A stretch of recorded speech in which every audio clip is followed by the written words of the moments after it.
জিলহজ মাসের স্পেশাল ফজিলত হচ্ছে এই, নবী সাল্লাল্লাহু আলাইহি ওয়াসাল্লাম বলেছেন যে আল্লাহ পাকের কাছে জিলহজ মাসের প্রথম 10 দিনের নেক আমল, আল্লাহ পাকের কাছে জিলহজ মাসের প্রথম 10 দিনের নেক আমলের অপেক্ষা উত্তম অন্য কোনো আমল নাই।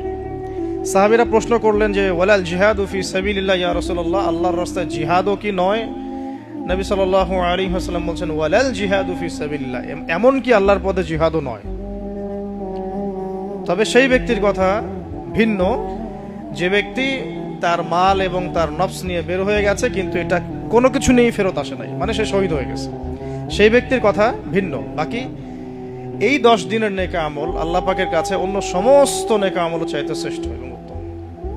আল্লাহ পাক সূরা ফজরের মধ্যে এই 10 দিনের কথা বলেছেন, ওয়াল ফজরি মানে প্রভাতের কসম বা ফজরের কসম, ওয়ালায়ালিন আশর এবং 10 রাতের কসম।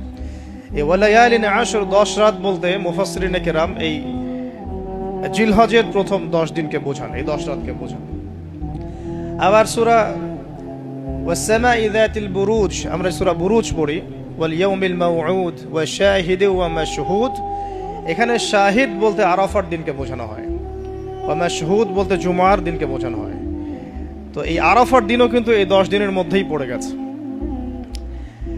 আরেকটা হাদিসে এসেছে যে এই 10 দিনের মধ্যে যে আরাফার দিনটা আছে, এই আরাফার দিন সম্পর্কে নবী সাল্লাল্লাহু আলাইহি ওয়াসাল্লামকে জিজ্ঞাসা করা হচ্ছে, ইয়া রাসূলুল্লাহ এই দিনের ফজিলত কি?